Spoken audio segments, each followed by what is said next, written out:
Hi, this is Grandpa from Grammy and Grandpa Read, and today's book is called Kiss Me, I'm Vulture.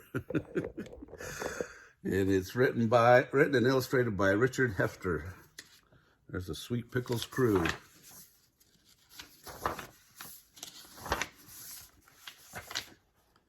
All right. Vulture was admiring himself in the mirror when he overheard Lion talking to Walrus. "Oh dear," sighed Walrus. We really have something to worry about.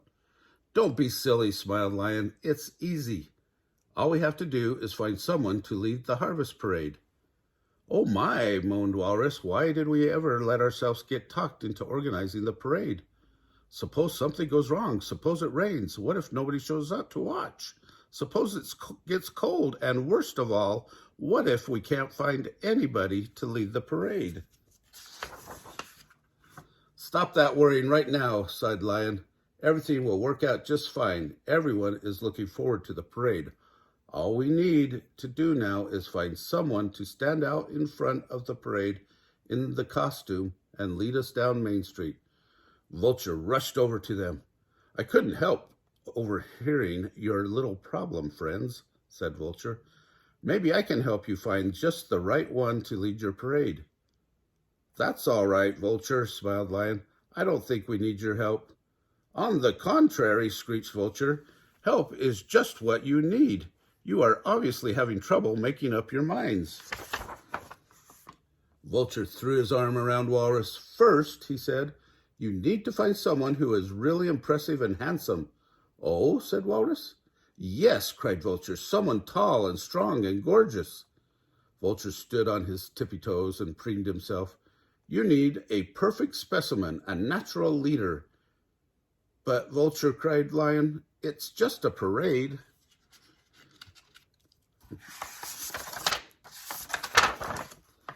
Vulture jumped up and down in front of Lion. "Just a parade," he yelled. "Just a parade indeed. That's the trouble around here. Nobody knows about making an impression. You guys are all so ordinary. What you need is someone extraordinary." Vulture looked into his mirror.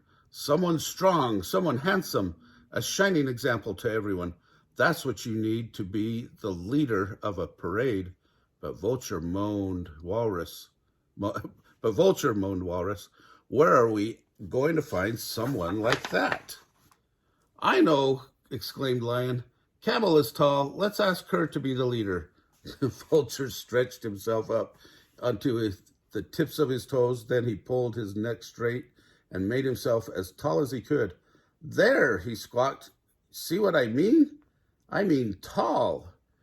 "Gee," moaned Walrus as he looked up at Vulture. "Nobody in the whole town is that tall." "How about handsome then?" sighed Lion. "Maybe we could find someone handsome." "Perfect," cooed Vulture. "Just perfect. You couldn't have picked a better quality. It's so important for you to find someone really handsome to lead the parade." Vulture took out his mirror and began to admire himself. "And when it comes to handsome, you know that there is no one around handsomer than—" "Iguana," shouted Lion. "With that long, bumpy tail and her lovely green color, she's really handsome." "No, no, no," screeched Vulture. "Iguana's all right, but I mean really handsome." Vulture held himself straight, pulled out his chest, and smiled his most dazzling Vulture smile. "See what I mean?" he shouted. "Oh dear," groaned Walrus. "Nobody in town is that handsome. What are we going to do?" "Hippo is impressive," smiled Lion. "And elephant is strong." "Not as impressive as this," shouted Vulture, "and not as strong as this." Then he grabbed Lion and lifted him off the ground. "How about this for strong?" "You put me down right now," yelled Lion. Vulture put Lion down. "I know," cried Walrus. "Let's ask Rabbit to lead the parade. He dresses very well and always looks so neat." "No, no, no," screamed Vulture. "You can't be serious. You call that well-dressed? All Rabbit ever wears is a plain blue suit and a red tie. What you need is someone with style and class. Vulture pulled off his red jacket. Look at that jacket, he screeched. Look at that green lining. Look at the yellow piping. That's style. That is class. Why, there is no one in this whole town with a sense of clothing as good as this. No one around here dresses as beautifully as I do. Vulture jumped up and down. No one in this whole town is as handsome as I am, he shouted, and no one is taller or stronger or more impressive or more gorgeous. Oh, I could just kiss me.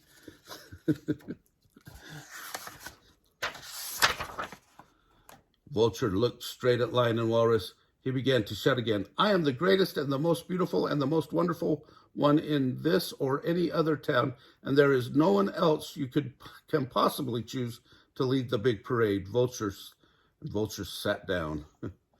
Oh dear, groaned Walrus. If you feel that way about it, I guess it will be all right to let you lead the parade. Are you sure you want to? Asked Lion. You will have to wear the leader's costume, you know. Is there any doubt left in your mind? Cackled Vulture. Show me my leader's costume, and I'll show you how the most beautiful creature in town leads a parade. Lion and Walrus rushed off to get Vulture's parade costume. All along Main Street, folks started together for the big parade. Elephant brought her trumpet. Rabbit and his drum had his drum. Goose and Moose and Yak were carrying a big banner. Turtle brought her flute. Everyone was all dressed up. Everyone was clean and shiny. Even Nightingale looked her best. We're all ready to march, cried Rabbit. Unfurl the banners, strike up the band. Let's get going. Wait, puffed Walrus as he came running up. Wait for the leader, he's coming now. Boom, boom, boom, Rabbit banged his drum. Ta-ra, ta-ra, ta-ra, Elephant played her trumpet. Yak and Moose, Goose spread out their banner. It said, the great annual Sweet Pickles Harvest Parade. What a wonderful idea for a parade, exclaimed Quail. But where is the leader? Look, cried Lion, here he comes now. Vulture came waddling around the corner. He was wearing his costume. It was dressed as a giant tomato.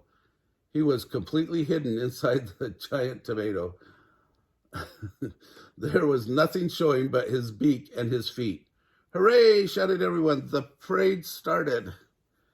How did I ever get myself into this, grumbled Vulture from inside the tomato.